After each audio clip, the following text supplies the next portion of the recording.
Vamos lá. A gente falou da questão da inspiração. A gente sempre fala, né, do poeta, algum escritor, algum cientista, pessoas da área criativa, por assim dizer, quando eles fazem algo muito interessante, muito legal e muito proveitoso, a gente fala, nossa, essa pessoa está inspirada. Essa pessoa conseguiu trazer uma coisa muito interessante, uma coisa de nova, né? E não tem problema algum a gente falar que essa pessoa está inspirada, beleza? Não há problema algum falar que, nossa, Camões estava muito inspirado quando escreveu os Lusíadas, Mário Quintana, os planos de Mário Quintana, Fernando Pessoa. Não tem problema algum falar, esses caras estão muito inspirados hoje, essa pessoa está muito inspirada hoje. Não tem problema algum de inspiração a gente falar desse termo. Tanto que o Huckmacher, um filósofo da arte,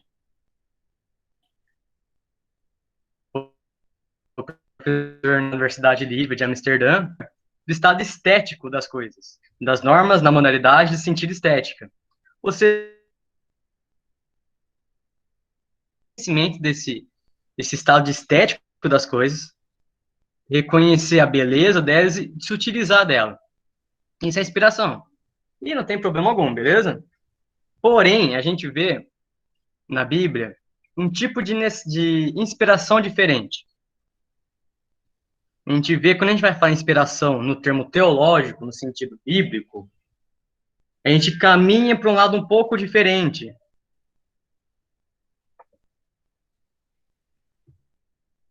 A gente vai, vou pular algumas coisinhas aqui para a gente começar a dar uma enxugada. A gente vai para esse caminho do que é inspiração, né? Como que a gente discerne se algo, o que seria inspiração pela Bíblia, no termo teológico? Esse termo a gente pegou emprestado realmente da cultura, algo que já está enraizado na nossa cultura, falar que a pessoa está inspirada, e falar que autores como John Bunyan, autores como Spurgeon, Calvino, Bonhoeffer, quando escreveram as suas teses, suas dissertações, seus sermões, eles estavam inspirados. Mas essa inspiração não é uma inspiração dentro do termo teológico que a gente fala da inspiração bíblica.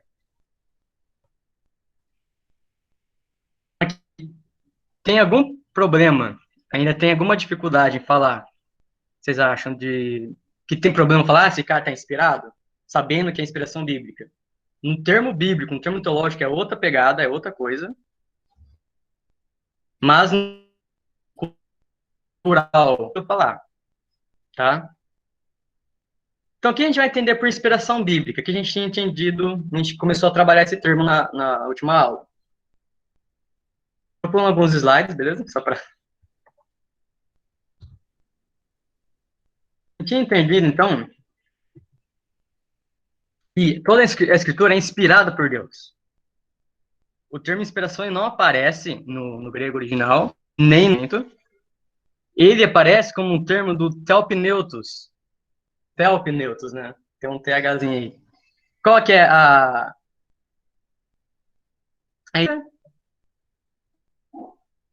o seu Espírito Santo, através do Espírito Santo, poder, então, falar da sua palavra.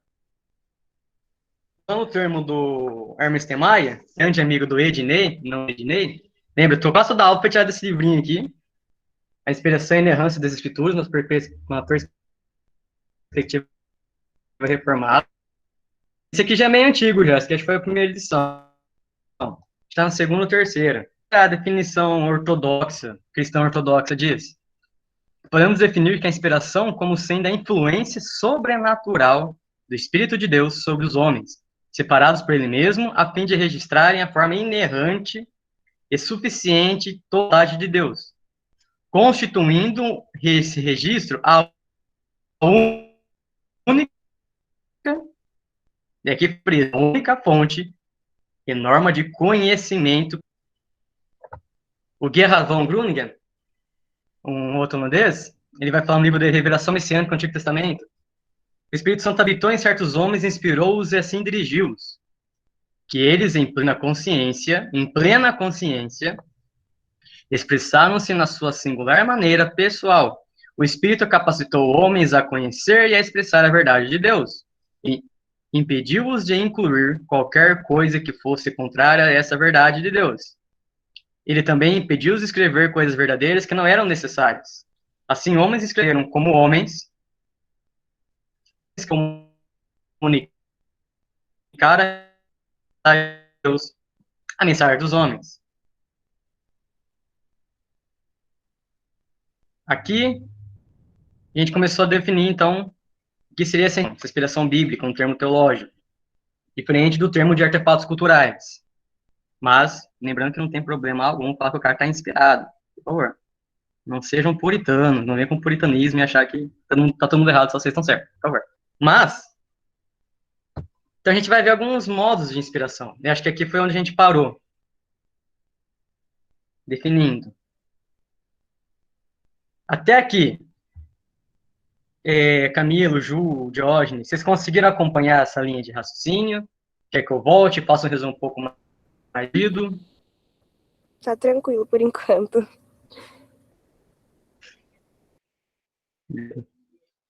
Que isso aqui explicando como foi explicado na semana passada, então fiz um catadão mesmo, em geral. Pulei bastante. Vocês viram como é que eu falo. A metade disso aí foi. Pra gente começar e continuar, vou pedir pra Camilinha fazer uma oração pra gente continuar no saldo. Pode ser. Vamos orar. Senhor Deus, muito Pai, muito obrigada, porque nós temos ainda essa possibilidade, Pai, de nos encontrarmos e aprender mais sobre a sua palavra, Pai. Abençoe a vida do Ney, que o Senhor está usando como instrumento para nos ensinar um pouco mais sobre a palavra, a sua palavra. Abençoe todos que estão aqui, Pai, que a gente guarde no coração essa palavra e também aplique na nossa vida. Perdoe todos os nossos pecados, em nome de Jesus. Amém.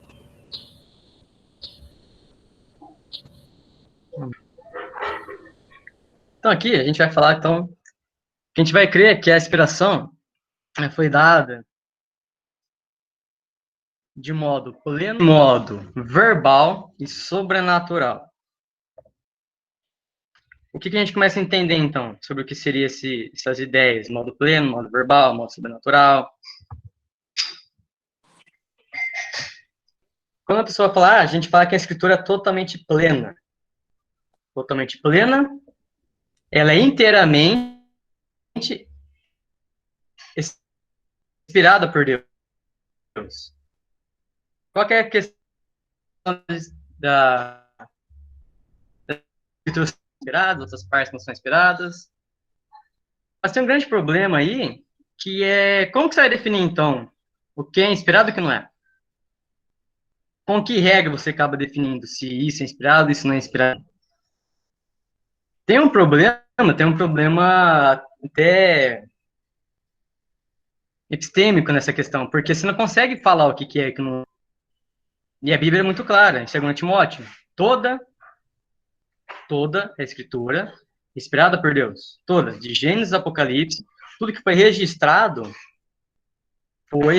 pela vontade de Deus. Então essa é a definição de que é plena. Temos uma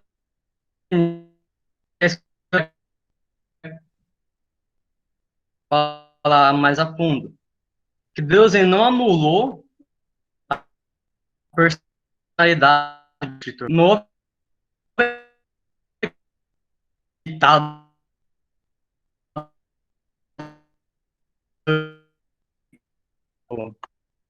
livro de Mormon, livro Ney, tá de cortando. Ô, Mormon Ney, rapidinho.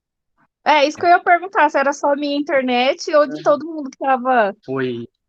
Tá É, cortando. Tá muito cortando. Tá cortando? Sim. Tá, bastante. Amém. eu tava falando em monossílaba.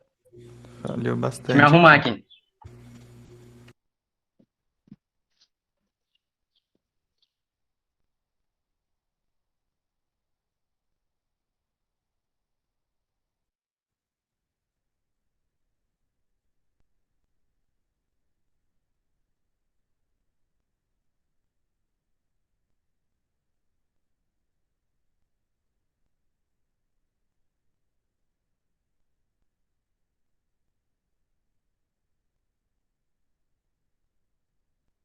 Por algum motivo. A internet tá fraca hoje.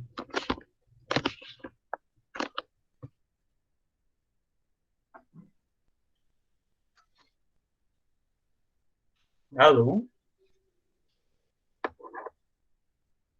Acho que agora que é de vez. Não, Ney, tô te ouvindo. Estamos te ouvindo, Ney. Tá, beleza. Você tá me vendo? Agora não, porque você se escondeu, mas ainda É, está. Agora, Não, beleza. Onde que vocês pararam de escutar tudo, né? Vocês não escutaram nada.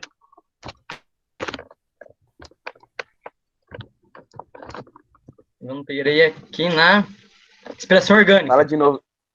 Fala de novo desses dois tópicos aí, Ney, que você deixou do slide. A plena, o que é a plena? É discutir que toda a escritura ela é plenamente, ou seja, ela é o modo inteiro do registro de Deus. Não é só uma parte, até porque a gente tem um problema de definição, o que é e o que não é, né? Quando você vai definir o que é e o que não é. E orgânica, diferente de algumas religiões, como o Islã, os Mormons, que foi algo ditado, algo que não teve participação, no sentido que os escritores foram puros emanuenses, foram puros escrivãos de Deus. Deus não anula a personalidade dos escritores. A gente vê como se fosse assim, a participação dos escritores lá. No sentido que a gente vê admoestações pessoais, Filemão, uma carta totalmente pessoal de Paulo, resolvendo um problema pontual, mas uma carta, assim, para mim, talvez é a carta mais bonita que a gente tem na Bíblia, com uma consistência teológica incrível, toda a teologia de Paulo está lá, em 15, 20 versos, uma coisa assim. E a gente vê as histórias dos próprios autores contando. Então, mesmo Deus, ele expirando esses autores, expirando sua vontade, a personalidade desses escritores não foi anulada. Não foi uma psicografia, tipo Chico Xavier, que não tem a participação dele apenas como um instrumento e que sai lá por a palavra do Espírito. Mas tem a participação. A personalidade do escritor foi completa, foi concluída ali. Tem algum ponto?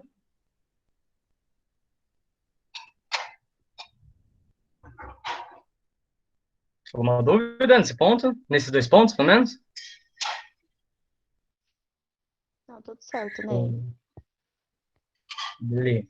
Essa parte da participação dos escritores, a gente vai ver um pouquinho mais profundamente depois.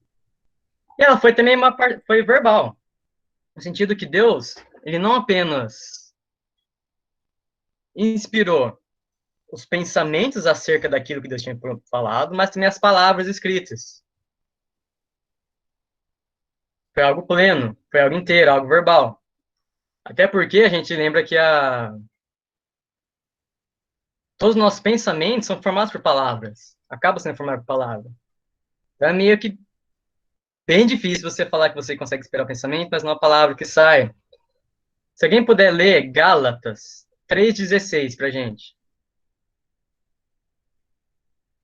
Abre o aplicativo.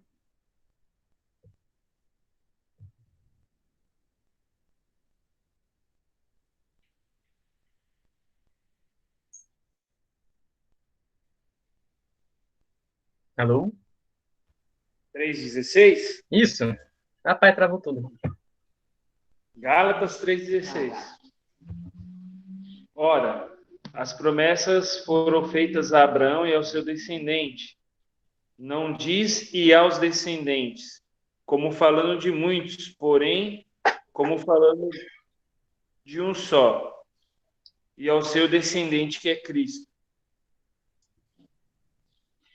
Então, olha que interessante que Paulo, quando ele vai fazer o argumento dele, ele vai argumentar e observar justamente o termo em hebraico que tinha sido inspirado.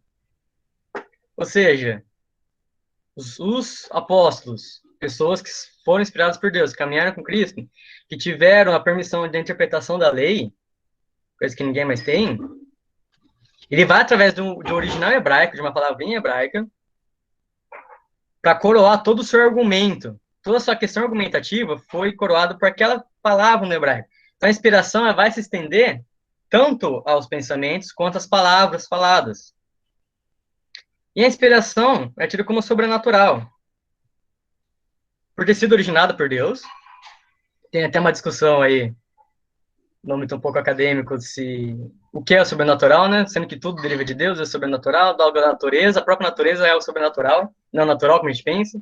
Tá tudo tentando uma questão muito louca aí, por trás. E, como ela foi produzida por Deus, ela produz efeitos sobrenaturais no homem.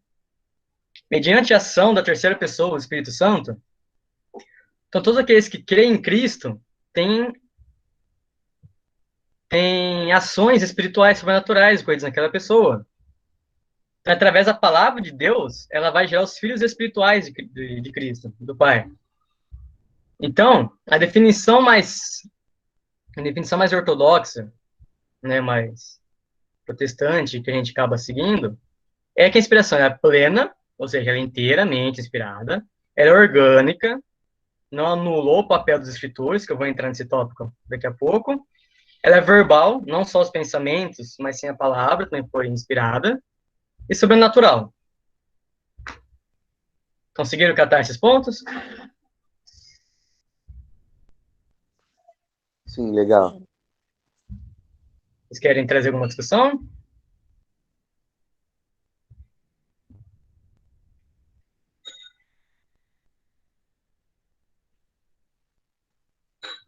Tá beleza, Ney. Por enquanto é legal.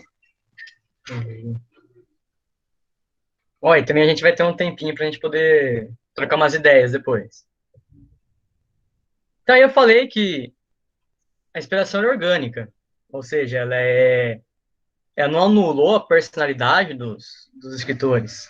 Mas então, qual que é o papel que eles tiveram?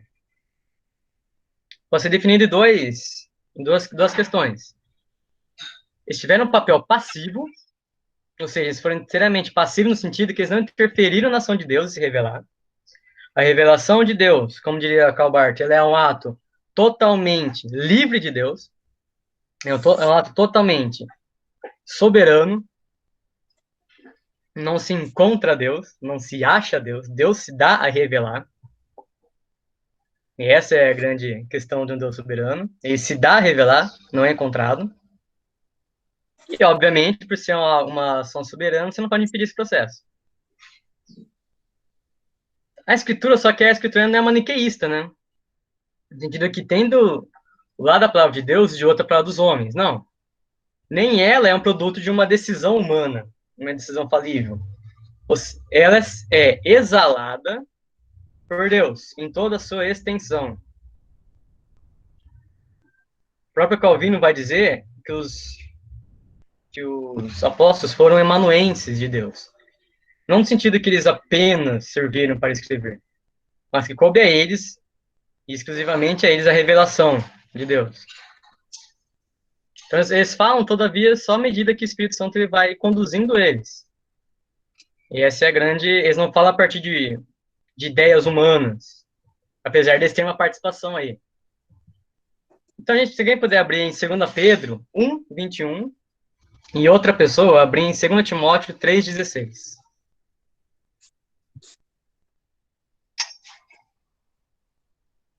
Então, 2 Pedro 1, 21, 2 Timóteo 3,16. Por Timóteo, toda a escritura é divinamente inspirada e proveitosa para ensinar, para repreender, para corrigir, para instruir em justiça. Beleza. 2 Pedro? 2 Pedro 1. Porque nunca jamais a profecia foi dada por vontade humana. Entretanto, homens santos falaram da parte de Deus, movidos pelo Espírito Santo. Esse é o papel dos escritores sagrados. Eles eles foram totalmente passivos no sentido que é Deus que se revela, não é possível você interferir na ação de Deus. Entretanto, Deus usou esses homens. Então, primeiramente, eles tiveram um papel passivo. Mas também, eles tiveram um papel ativo. E essa é a grande questão da inspiração divina. Que Deus ele não anula a personalidade desses escritores. Como a gente viu,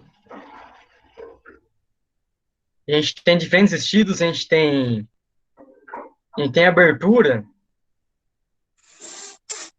para encontrar diferença entre escritos de Moisés, de Isaías. Algumas vezes a gente vê na Bíblia, e não tem problema nenhum, a gente acaba vendo que Deus, em alguns momentos, ele ditou para Moisés, ele fala tudo, escreve tudo que eu falei. Porém, esse a gente vê que não é um modo inteiro que corre na Bíblia, isso é algo específico. Então, a gente tem característica própria. Você vê a diferença no próprio estilo literário dos próprios autores entre si, no sentido que você pega o Evangelho de João,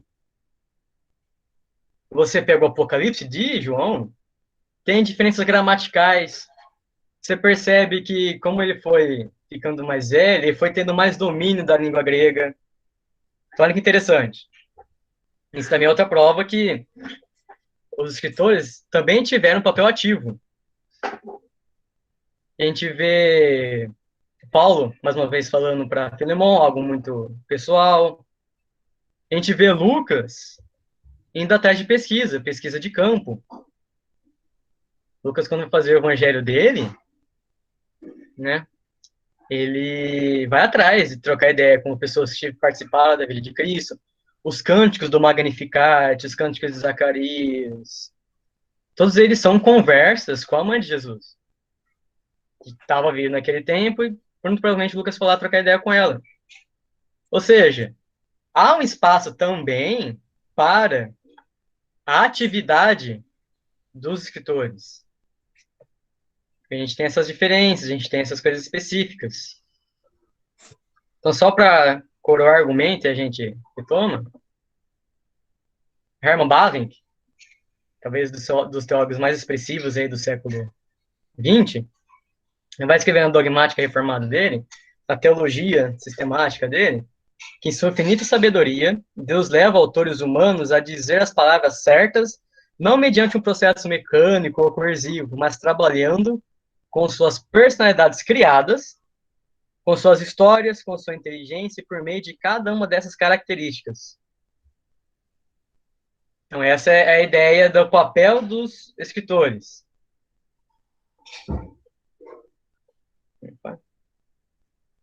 Então, só para a gente... Ô, Didi, você colocou Lucas 1:4. O prefácio a Teófilo, no Evangelho de Lucas, ele foi algo, digamos assim, pedido. Teve um mecenas por trás, né? Nem sei, Didi, você queria falar? Fala aí para nós.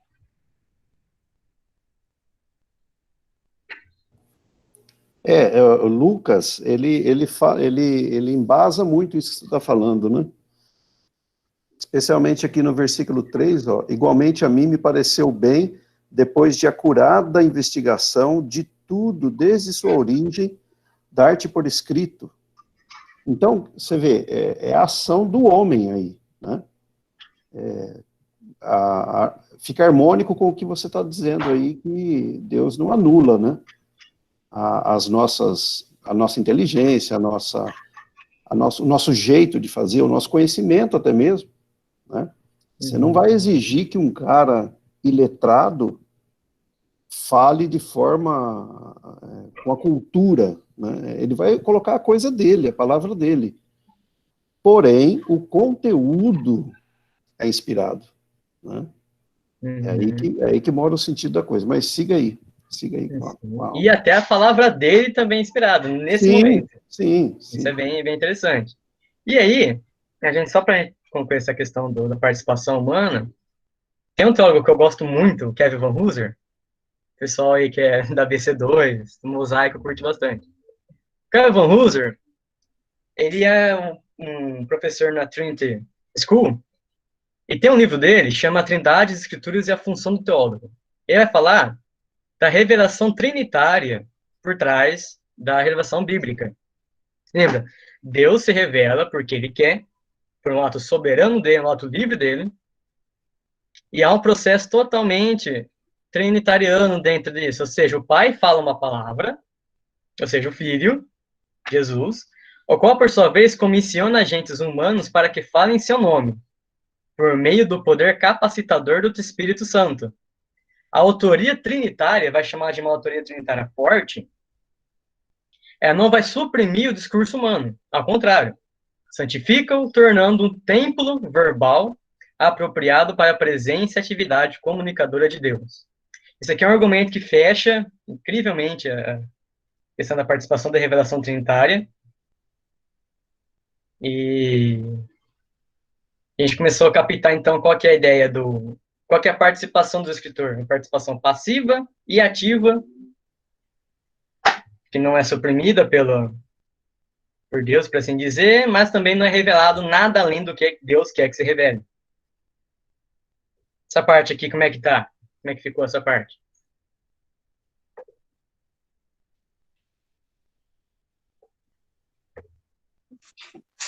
Joia. Tem que entender. Tô muito rápido, falando muito rápido. Tem esse problema.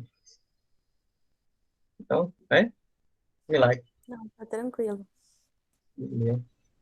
Ô, Ney, uma dúvida só. Essa aula, ela está tratando só da inspiração, né? Isso. Não da composição. Já falaram sobre a composição da Bíblia, como que formou os livros que a gente tem hoje? Não, eu né? acho que vai ser, acho, na quarta ou quinta aula. Deixa eu ver. Mas ainda não foi falado como que... A história da Bíblia, né, por assim dizer, a história canônica dela. Isso. Não, beleza. Entendeu?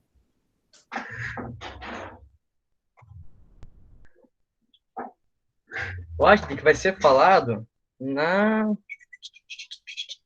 Não, mas pode seguir, viu, Ney? É só uma dúvida só. É na quarta aula mesmo, Dede. É que faz 18 semanas que eu não participo. Tá mais tempo que a quarentena já. Não, desculpa, 17. Ai, Dede. Não, mas não foi falado, não. E aqui a gente vai entrar só no modo aqui, para falar como que a Bíblia, sua inspiração, ela cultiva o amor, ela cultiva a mente e cultiva a comunhão.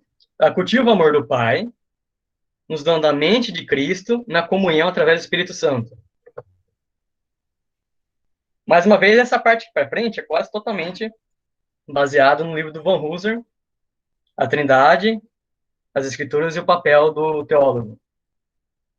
Então, as Escrituras sagradas, elas são sagradas porque Deus, o seu autor supremo, autoriza que esses textos tenham um desempenho fundamental da autoridade que Deus dá.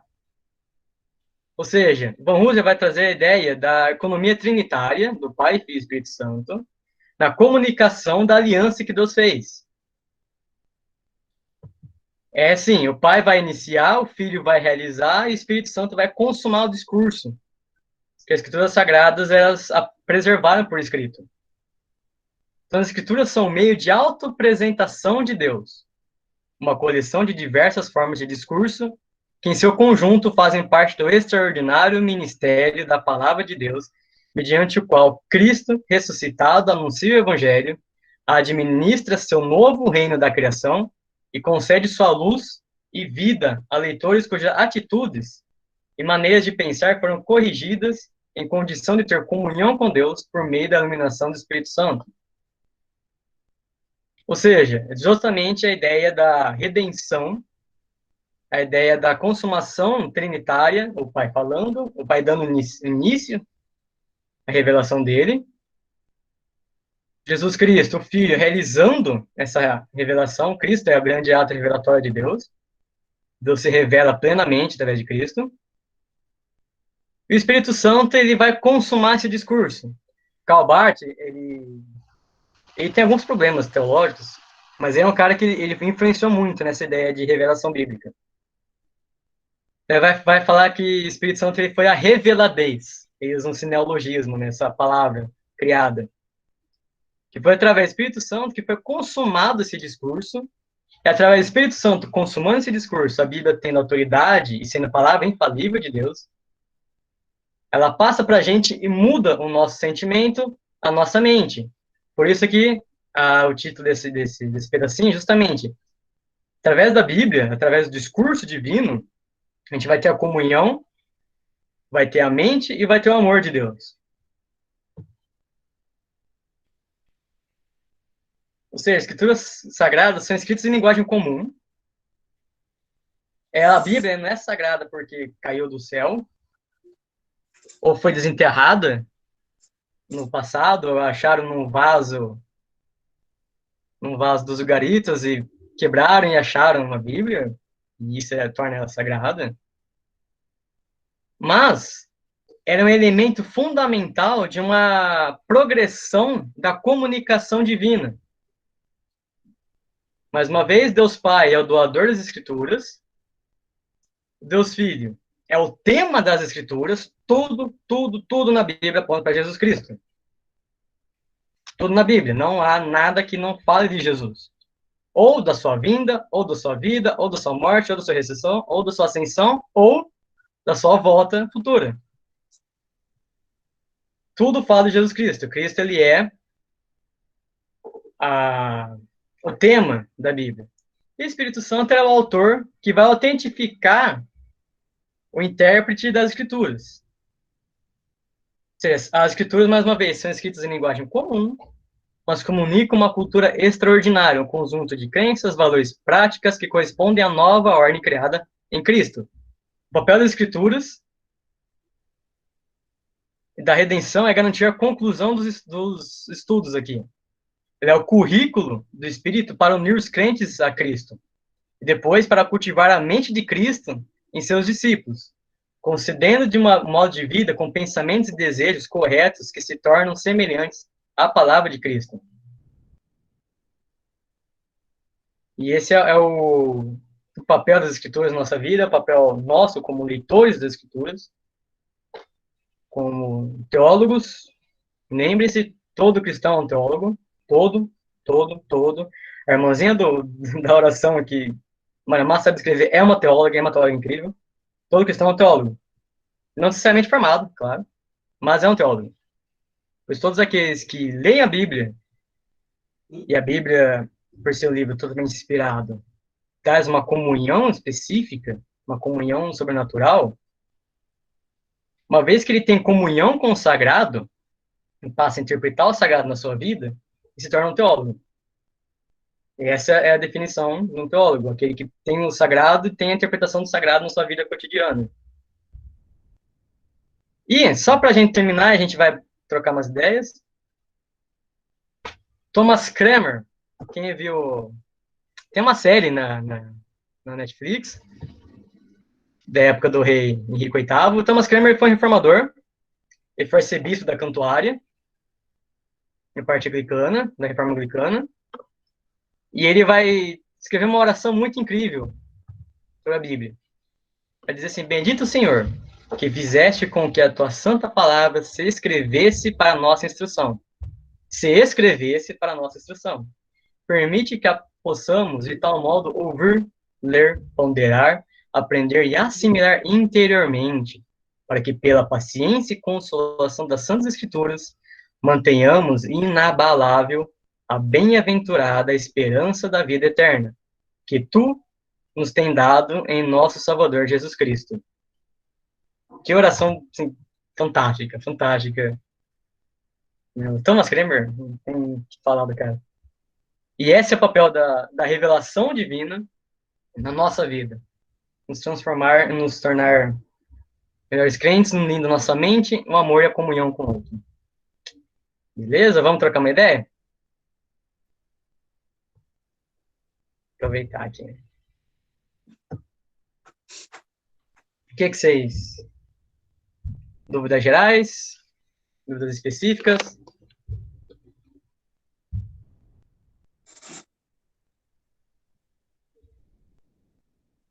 Beleza.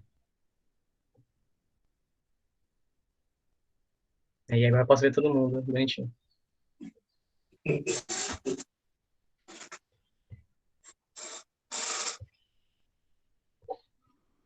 que todo mundo que tá aqui. E aí, galera? Edinaldo, o China? Tá aí? Ô, Ney, assim, ó, os autores seculares são inspirados, e a Bíblia também. Em palavras, para responder assim direto, se alguém perguntasse qual a diferença, como eu explicaria? A diferença da inspiração sagrada, como eu falei, não tem nenhum problema, tá? A gente falar que os caras são inspirados. Não tem problema nenhum. Mas a questão da inspiração sagrada, ela é um modo específico, ela é um modo pontual de Deus se revelar, dando tudo aquilo que é necessário para a salvação e tudo aquilo que é necessário para a gente ter uma comunhão com Deus. Então, a inspiração bíblica, ela é diferente da inspiração comum, da graça comum, certo? Não curtimos esse termo. Ela é diferente porque ela produz a palavra inerrante de Deus. E ela tem uma autoridade que é infalível. Não tem erros na Bíblia. Por isso, por esse modo de Deus se revelar, essa inspiração ela acaba sendo diferente porque é algo específico, porque é algo que Deus ele se deu a conhecer plenamente. Essa é o ponto-chave, plenamente. A natureza, gente, você olhando para a natureza, você consegue ver que tem um Deus, que tem ordem. Se olhando para um artista que faz coisas belas, você consegue ver que tem ordem, que tem uma mente grande por trás daquilo. Mas você não consegue conhecer plenamente Deus. Você não consegue conhecer plenamente Deus por Fernando Pessoa, por Van Gogh, por Da Vinci. Você conhece plenamente Deus pela Bíblia. E essa é a diferença da inspiração, que Deus se revela plenamente, totalmente na Bíblia, diferente de outros autores, assim. Isso foi muito claro? Eu geralmente não sou muito claro nas respostas. Foi claro.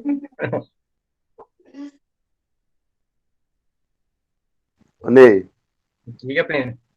Bem. eu acho que é interessante fazer a distinção das formas de conhecimento de Deus. E eu não falo do objeto que comunica a Deus, mas eu falo da forma como Deus pretende ser conhecido. O Edão, na primeira aula, ele falou sobre as duas formas, né?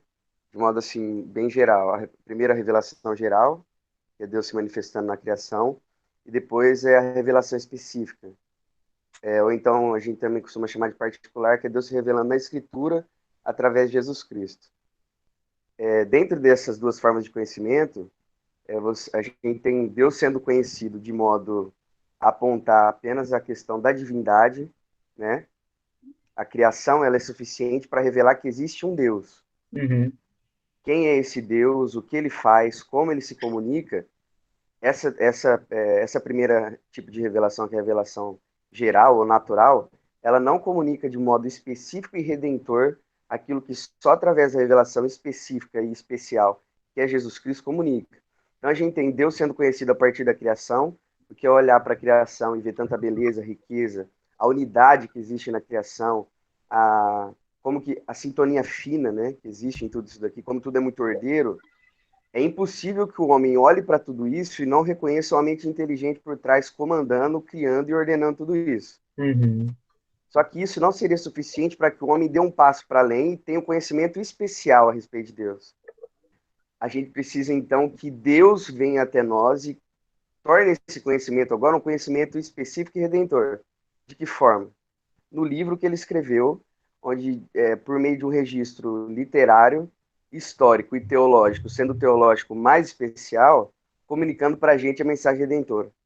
O homem não consegue, através de uma teologia natural, olhando para a criação, saber que ele é um pecador e que ele precisa de um Deus para salvá-lo. A única coisa que faz com que a gente conheça isso é quando Deus, de um modo especial, tira a venda dos olhos do pecador, se acomoda no meio de comunicação inteligível para nós, a gente chama de princípio de acomodação, né? Porque Deus é totalmente outro. Se Deus não quisesse fazer conhecido, os homens jamais o conheceriam. Uhum. Então, o que Deus faz? Boa parte da doutrina da encarnação, ela exprime essa boa vontade de Deus de se tornar conhecido. Então, o que ele faz? Ele encarna de modo a que a gente veja, ele se manifesta de modo a que a gente entenda. E em Jesus Cristo, a gente tem aquilo que a gente chama de revelação especial, né? Então, é importante distinguir esses dois tipos de conhecimento, um conhecimento geral e um conhecimento específico. A Bíblia é o livro que Deus escreveu para que nós tivéssemos um conhecimento especial e mais profundo a respeito dele. E é exatamente aquilo que você falou. O eixo central de todo esse conhecimento é a pessoa de Cristo. Plínio, eu consigo ler Gênesis e encontrar Cristo no Gênesis? Se você ler Gênesis capítulo 3, 16, você tem o proto-evangelho. Então você já tem Cristo lá desde o princípio da história, aparecendo no livro do Gênesis. Plínio, eu consigo ler Provérbios e encontrar o Cristo? Consigo encontrar o Cristo, porque Cristo é onde está escondido todos os tesouros da sabedoria e do conhecimento, e é um livro de teologia. Cristo é o provérbio encarnado. Exatamente. Eu consigo, por exemplo, ler Ruth e encontrar Cristo. Claro que você consegue encontrar Cristo. De modo que você entende que Deus, Jesus Cristo, de modo maravilhoso, está buscando um povo que é estranho, alheio, mantendo comunhão com ele, como, assim, não uma comunhão superficial, né?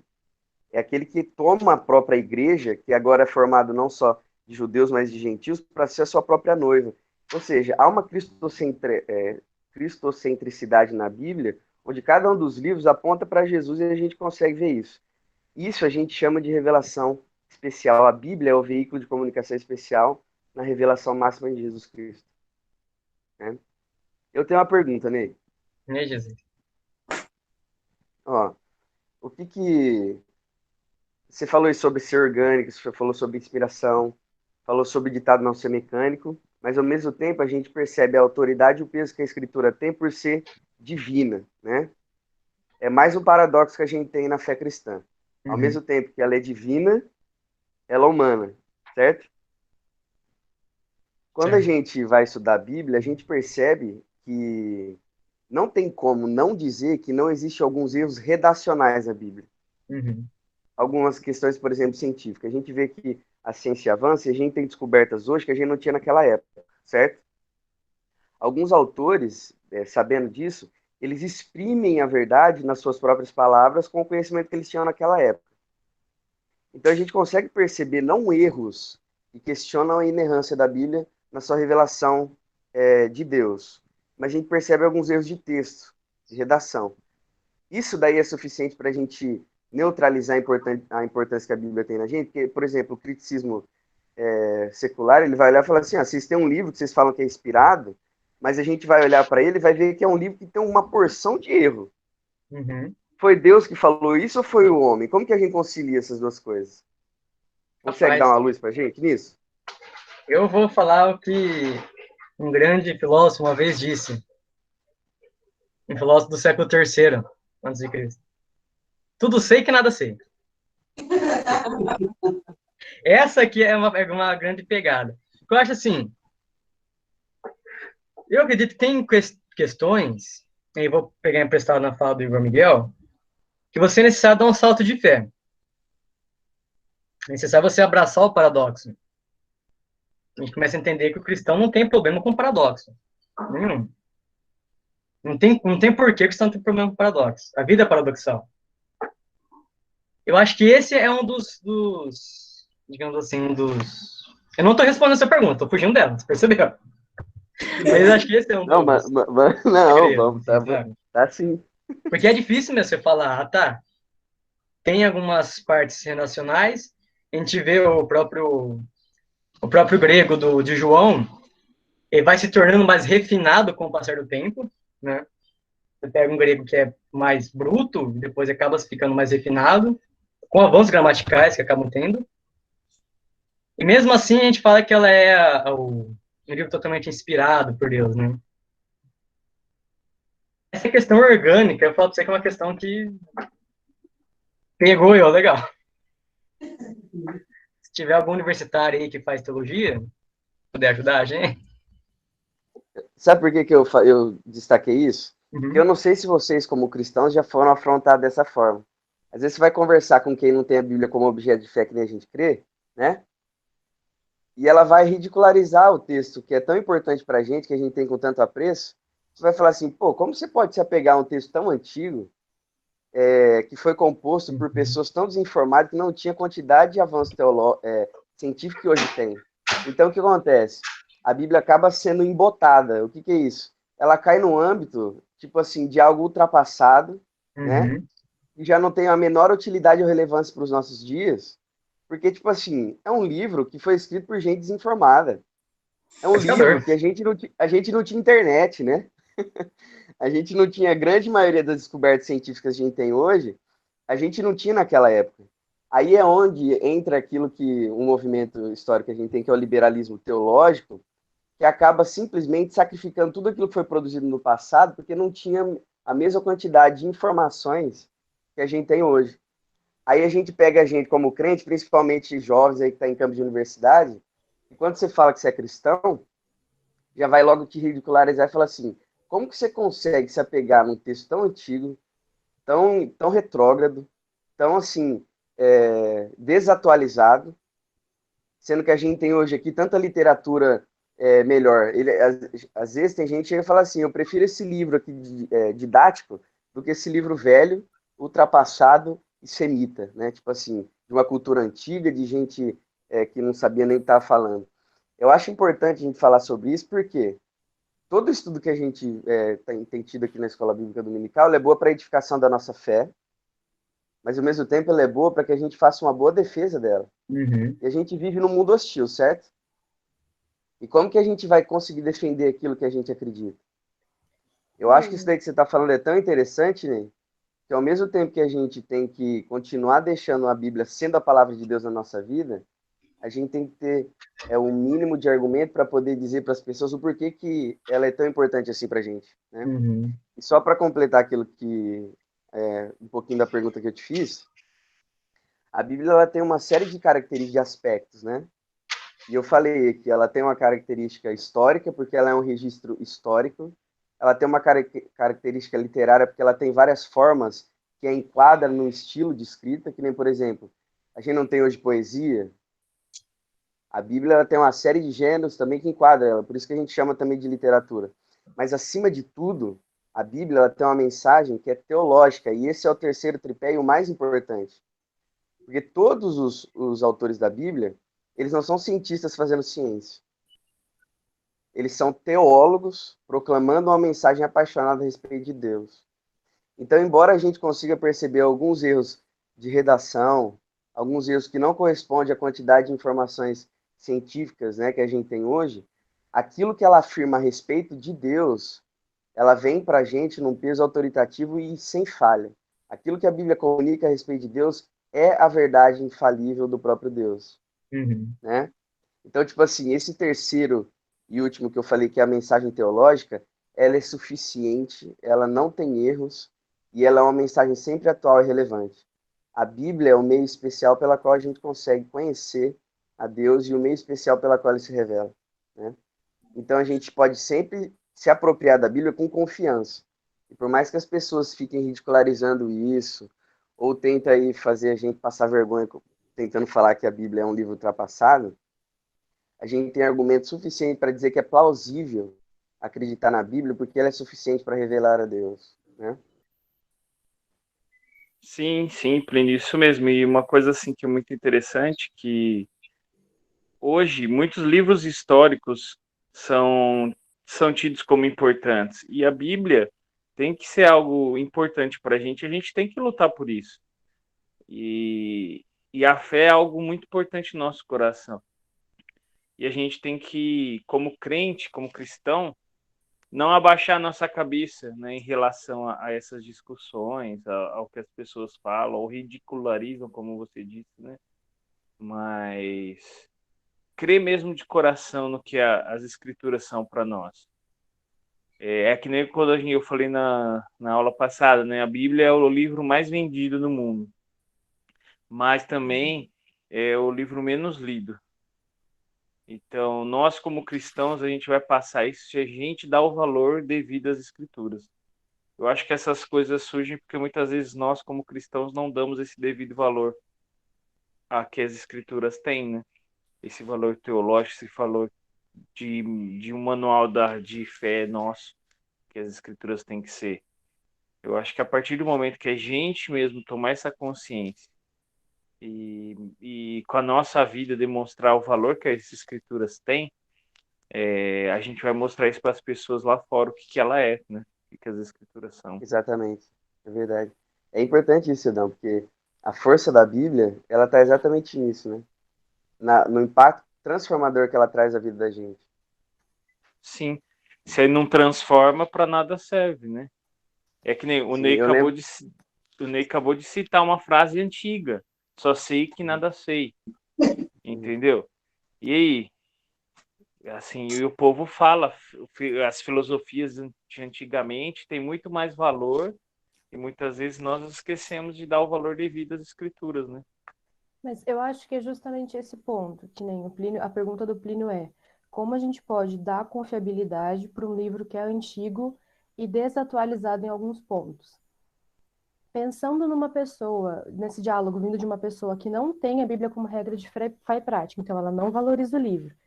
Então, muitas vezes, os nossos argumentos de fé não vão funcionar. Eu pensaria nos argumentos mais práticos. Então, por exemplo, a ciência conta com a particularidade da falibilidade. Então, se alguma coisa tem erros, você tem que atualizar. Então, a pessoa pergunta, mas a Bíblia tem erros. Você fala, tudo bem, mas na ciência também teve vários erros ao longo da história e isso foi superado. Mas a Bíblia também tem muitas coisas que são atuais e que não mudaram através dos séculos. Por exemplo, muito do que a gente tem hoje em estudos de pedagogia, de psicologia, se baseiam em princípios bíblicos. Muito da nossa sociedade vem no contexto judaico-cristão, que é embasado na Bíblia. Então, assim, existem argumentos reais e tangíveis para a gente exercer esse diálogo, só que a gente não vai encontrar esses diálogos se a gente não for pelo caminho que vocês propuseram. Se a Bíblia não for uma regra de fé e prática para a gente, se a gente não tivesse amor pela palavra, a gente não vai se preocupar com esses argumentos e a gente vai ser facilmente vencido nessas batalhas apologéticas aí, né? Nesses questionamentos. E eu acho que hoje existem vários autores trabalhando nessa área, assim, de tentar mostrar que a gente não tem que ficar na defensiva. Né? Eu acho que a igreja, depois do iluminismo, a gente tem muito essa de... A gente está sempre se defendendo de alguma coisa, sendo que, na verdade, a gente tem muito a contribuir. Então, acho que dá para partir por esse lado também. Eu não sei se a revista vai abordar a questão de crítica textual, mas a Bíblia, como texto histórico, ela é muito mais confiável do que, inclusive, os textos de Sócrates que o Ney citou. Entendeu? Então, existem argumentos de fora da fé também que dão confiança para a Bíblia, para o texto bíblico. Sim. Você acabou de falar, Elia, da questão textual. A gente pega a primeira cópia do Evangelho de Marcos, a gente acreditando que Marcos foi escrito lá pelos anos 40, 50, a primeira cópia é dada 20 anos depois. Enquanto a primeira cópia dos livros gregos é cerca de 100, 150 anos depois. Então é tipo assim, você confia num que é 150 anos depois e um que é de 20 anos depois não tem relevância, sabe? E sem dizer na quantidade de cópias, né, que existiam, né? Tem muita Tudo cópia. isso também. E o que a gente tem que tomar cuidado, como cristão, ter essa certeza do que as escrituras para a gente não cair na ideia do liberalismo teológico lá de Barth, né? Que a Bíblia contém lá a palavra de Deus, mas nem tudo é porque ela erra, porque tal. Não, a gente tem que crer que ela é ao todo. Sim. A palavra de Deus. Tanto que ela mostra também que o homem erra. Mas Deus não erra, né? Deus é inerrante. Sim. A gente tem que tomar um pouco de cuidado. E cuidado com as influências, né? A Bíblia se contradiz. A Bíblia não se contradiz. Eu vejo muito crente falando isso. Falando que a Bíblia se contradiz. Não tem. A Bíblia não tem erros.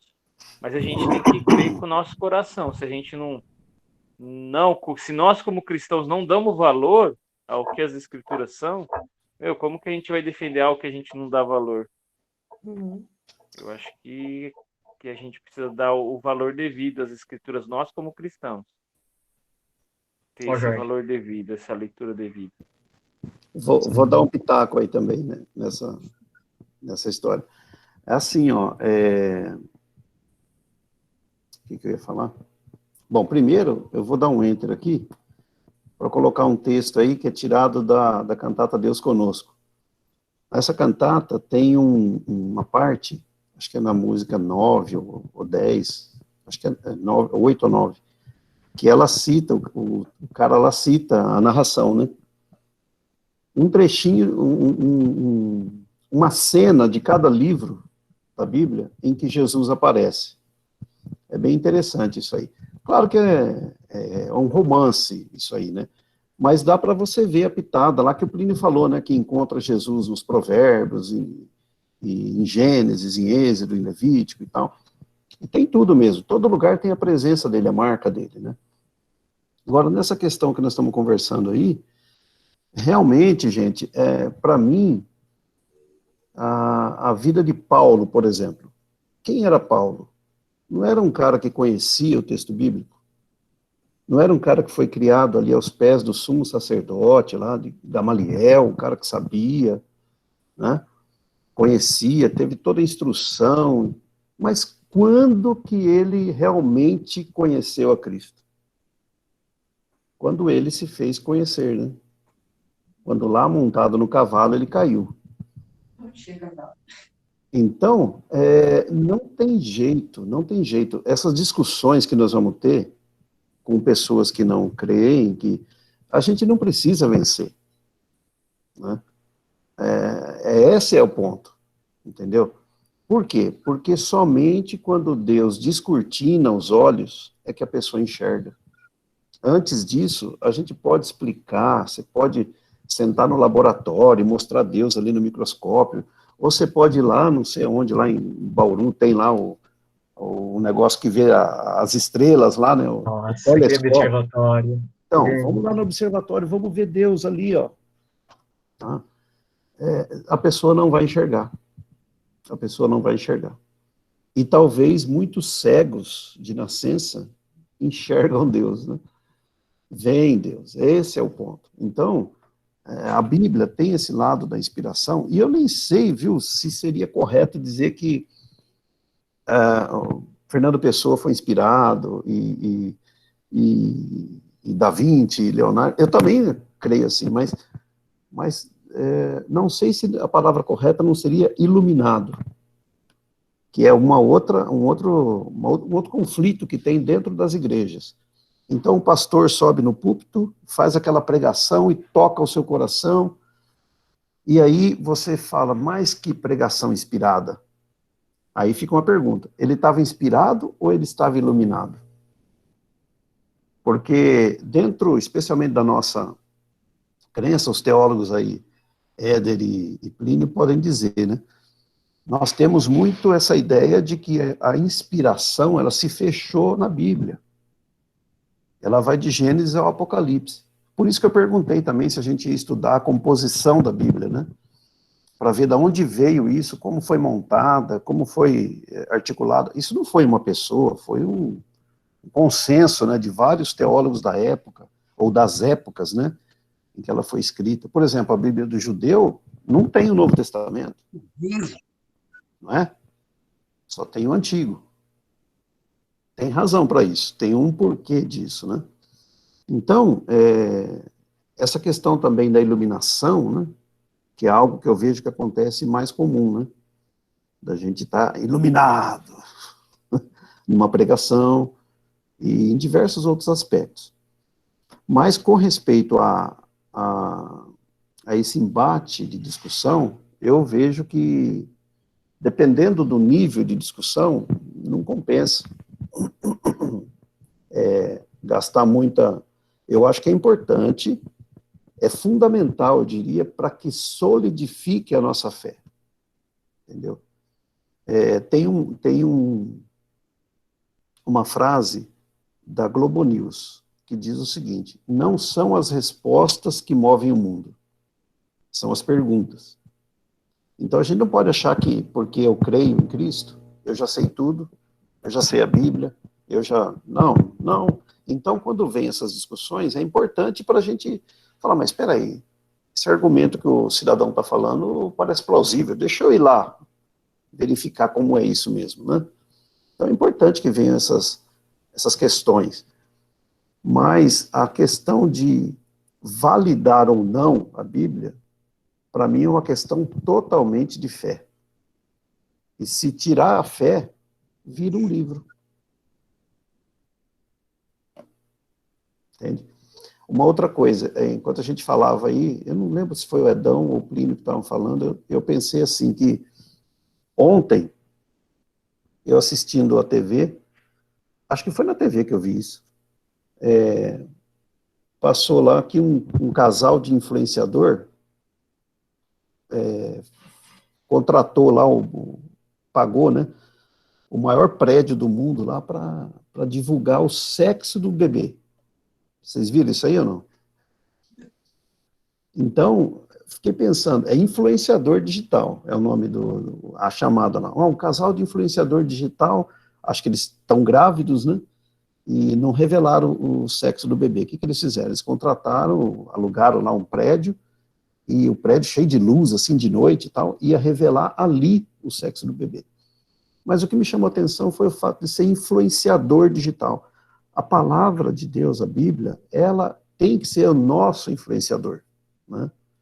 Hoje a gente está nessa moda aí de internet, aliás, estamos conversando através da internet, mas será que ela influencia a minha vida?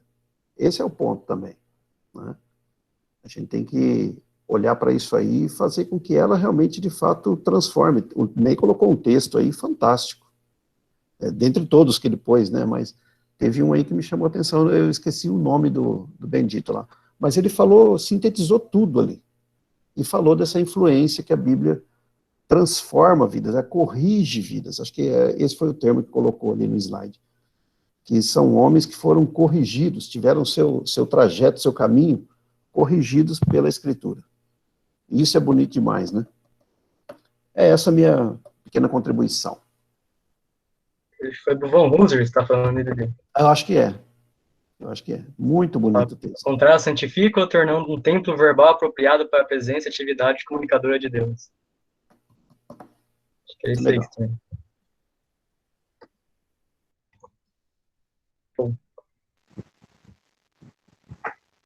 Muito bom. Galera, quer mais uma ideia? Vou tacar mais uma ideia. Chega por hoje. Ninguém quer falar mais nada? Alguma dúvida?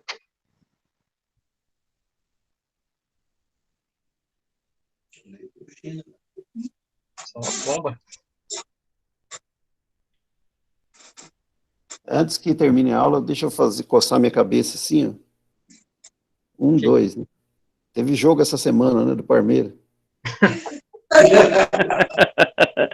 Sou seu folgado. O São Paulo conseguiu empatar com o Santos, não fala nada. Cara, quando o Palmeiras ganha, eu tenho que aproveitar, porque não é tão raro. Fácil não. Top, gente. Parabéns, Ney. A aula foi fenomenal. 2 dias. Verdade, muito boa, viu? Fechou. Foi domingo, nossa. Rapaz, vai longe as aulas. Apresenta aí nosso aluno novo. Então, tá vendo aqui, é o China. Tá aqui? Final. É o China. É um prazer estar participando com vocês aí. Muito bom. Seja bem-vindo. Seja bem-vindo, China. É um prazer nosso tê-lo com a gente. Legal, meu irmão. Prazer. Opa, deu uma Se travada. quiser falar alguma coisa, fica à vontade, viu? Agora eu vou estar junto com vocês. Muito bom. Legal, vai ser um prazer. Show. Vai crescendo, ó. Não, o prazer é meu. Gente, amém. Beleza? Fica assim? Vamos que o Diógenes tem que fazer almoço. É isso aí. Se chover, não molha. Vamos lá. Vamos lá. Beijo do gordo, viu? Tchau. Valeu, aí, galera. Tchau. Valeu, obrigado. Tchau, Jô. Fernandinha.